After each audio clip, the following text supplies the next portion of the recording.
Hello friends, स्वागत है आप सभी का हमारे यूट्यूब चैनल लर्नर्स क्लासेस में। फ्रेंड्स, आज की वीडियो में हम बात करेंगे यहाँ पर रेगुलेटिंग एक्ट 1773 की। तो चलिए शुरू करेंगे। इससे पहले फ्रेंड्स, अगर आपको हमारी ये वीडियो अच्छी लगती है, वीडियो का कंटेंट आपको पसंद आता है, आपके एग्जाम के लिए हेल्पफुल रहता है, तो आप हमारे यूट्यूब चैनल पर पहली बार हैं तो चैनल को सब्सक्राइब कर लीजिएगा, वीडियो को लाइक कर दीजिएगा एंड शेयर करिए, एंड जो भी आपके सजेशन हो उसे कमेंट बॉक्स में ज़रूर बताइएगा।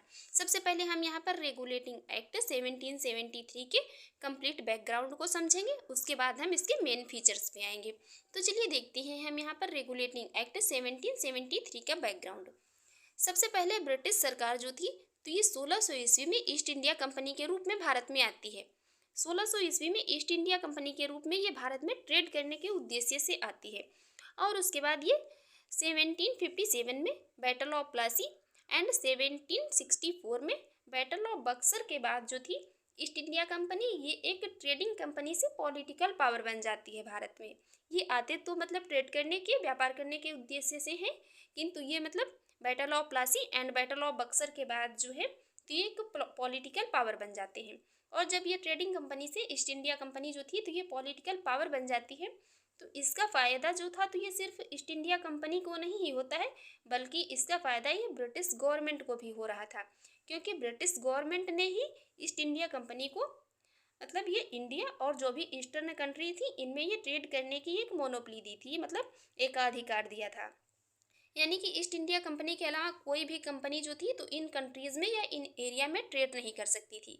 और हाँ, ये जो मोनोपली ईस्ट इंडिया कंपनी को दी गई थी तो कोई ये फ्री में तो दी नहीं गई थी।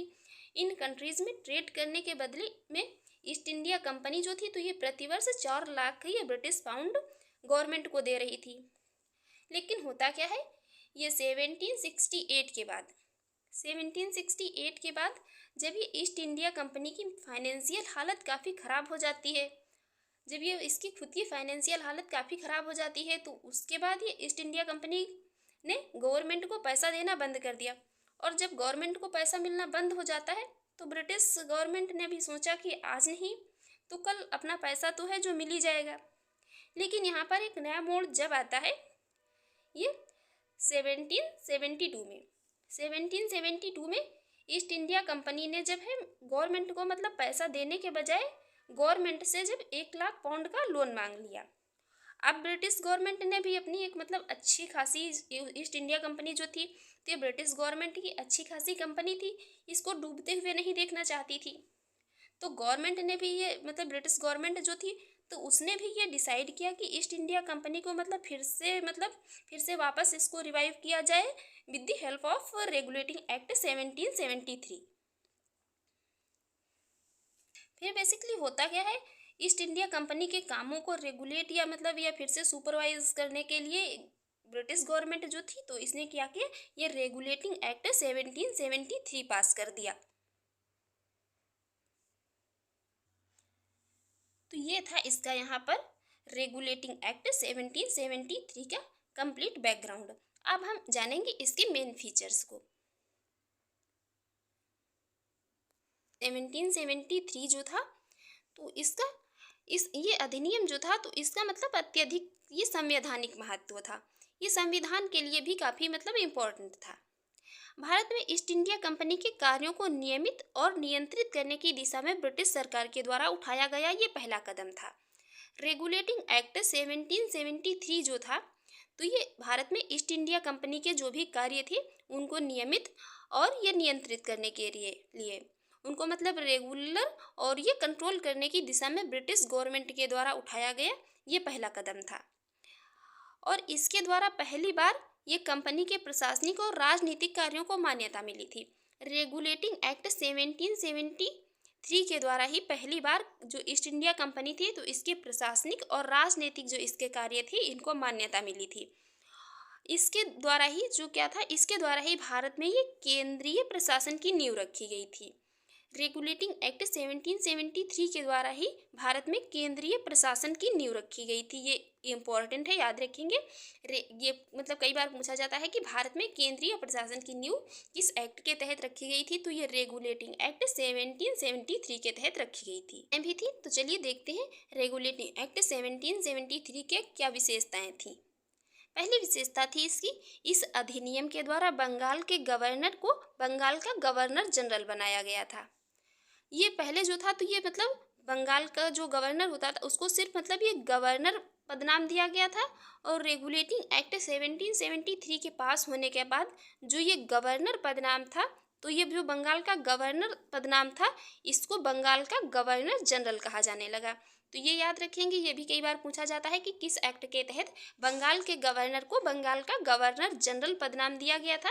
तो रेगुलेटिंग एक्ट 1773 के तहत बंगाल के गवर्नर को बंगाल का गवर्नर जनरल कहा जाता था। उसकी सहायता के लिए एक 4 सदस्य की कार्यकारी परिषद का गठन किया गया था।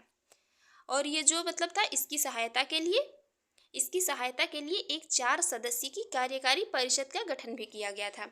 और जो पहले गवर्नर थे, ये पहले गवर्नर जनरल थे, बंगाल के पहले गवर्नर जनरल थे, तो ये लॉर्ड वारेन हेस्टिंग्स थे। ये क्वेश्चन बहुत बार पूछा जाता है, मोस्ट इम्पोर्टेंट क्वेश्चन है यहाँ पर। बंगाल के पहले गवर्नर जनरल कौन थे? तो ये बंगाल के पहले गवर्नर जनरल जो नियुक्त हुए थे, ये लॉर्ड वारेन हेस्टिंग्स थे।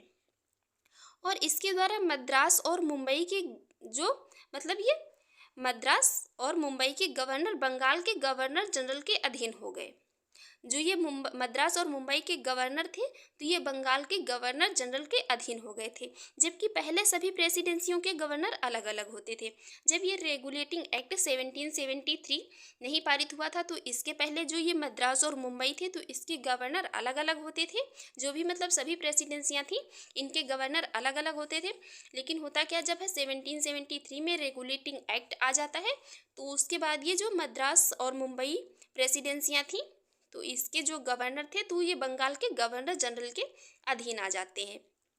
और इसी अधिनियम रेगुलेटिंग एक्ट 1773 के तहत ही कोलकाता में ये 1774 में एक उच्चतम न्यायालय की स्थापना की गई थी, जिसमें मुख्य न्यायाधीश और 3 अन्य न्यायाधीश थे। ये क्वेश्चन भी मोस्ट इम्पोर्टेंट रहता है, बहुत पूछा जाता है कि किस अधिनियम के तहत ये कोलकाता में एक उच्चतम न्यायालय की स्थापना की गई थी। तो ये रेगुलेटिंग एक्ट आया था 1773 में, लेकिन 1774 में उच्चतम न्यायालय की स्थापना की जाती है कोलकाता में। इसमें 4 न्यायाधीश थे, एक मुख्य न्यायाधीश थे और 3 अन्य न्यायाधीश थे। इसके प्रथम मुख्य न्यायाधीश थे जो थे, तो उनका नाम था सर एलिजा इम्पे। और अन्य न्यायाधीश थे, तो उनमें चैम्बर्स, स्टीफेन और हाइड थे। इम्पोर्टेंट रहता है कि 1774 में जो उच्चतम न्यायालय कोलकाता में मतलब जिसकी स्थापना हुई थी, इसके प्रथम मुख्य न्यायाधीश कौन थे? तो सर एलिजा इम्पे का नाम याद रखेंगे, सर एलिजा इम्पे थे। कोलकाता में 1774 में उच्चतम न्यायालय की स्थापना हुई थी और इसके प्रथम मुख्य न्यायाधीश कौन थे? Sir Elijah Impey. नेक्स्ट यहाँ पर देखेंगे, इसके तहत कंपनी के मतलब जो व्यापारियों को निजी व्यापार और भारतीयों से उपहार एवं रिश्वत लेने पर प्रतिबंध लगा दिया गया था। रेगुलेटिंग एक्ट 1773 के तहत ही कंपनी के व्यापारियों को निजी व्यापार करने और भारतीयों से उपहार और ये रिश्वत लेने पर क्या हुआ था? प्रतिबंध लगा दिया गया था कि कोई भी मतलब ना ही उपहार ले सकते थे और ना ही जो है रिश्वत ले सकते थे। जो मतलब ये व्यापारियों को ना ही ये निजी व्यापार, जो व्यापारी थे ना ही ये निजी व्यापार कर सकते थे और ना ही भारतीयों से उपहार ले सकते थे और ना ही रिश्वत ले सकते थे। इन सभी चीज़ों पर रेगुलेटिंग एक्ट 1773 के तहत जो है क्या प्रतिबंध लगा दिया गया था। नेक्स्ट बात करेंगे, इस अधिनियम के द्वारा ब्रिटिश सरकार का जो ये कोर्ट ऑफ डायरेक्टर्स के माध्यम से कंपनी पर नियंत्रण और मजबूत हो गया था। रेगुलेटिंग एक्ट 1773 के द्वारा ही ब्रिटिश सरकार का जो था, तो ये मतलब ब्रिटिश सरकार का कोर्ट ऑफ डायरेक्टर्स के माध्यम से कंपनी पर नियंत्रण और मजबूत हो गया था। अब ये कंपनी जो थी, तो ये मतलब ब्रिटिश गवर्नमेंट के और भी कंट्रोल में आ गई थी। नेक्स्ट बात करेंगे, अब कंपनी को भारत में इसके राजस्व, नागरिक और सैन्य मामलों की जानकारी ब्रिटिश सरकार को देना आवश्यक हो गया था। जब यह रेगुलेटिंग एक्ट 1773 में पारित हो गया था, तो इसके बाद क्या हुआ था, जो कंपनी थी तो इसको भारत में इसके राजस्व मतलब नागरिक और जो सैन्य मामले थे, तो इनकी जानकारी ब्रिटिश सरकार को देना आवश्यक हो गया था। लेकिन इसके पहले ऐसा नहीं था कि मतलब जो भी राजस्व, नागरिक और अन्य मतलब जो भी सैन्य मामले थे, तो इनकी जानकारी जो है ब्रिटिश सरकार को देना आवश्यक नहीं था। लेकिन जब ये रेगुलेटिंग एक्ट 1773 पारित हो जाता है, उसके बाद ये क्या होता है, उसके बाद जो भी राजस्व, नागरिक और सैन्य मामले होते हैं, तो इनकी जानकारी ब्रिटिश गवर्नमेंट को देना आवश्यक हो जाता है। तो फ्रेंड्स आई होप कि आप लोगों को रेगुलेटिंग एक्ट 1773 जो है काफ़ी अच्छे से समझ में आ गया होगा। अगर आपको हमारी ये वीडियो अच्छी लगी है तो चैनल को सब्सक्राइब करें, वीडियो को लाइक करें एंड ज़्यादा से ज़्यादा शेयर करें। Thanks for watching.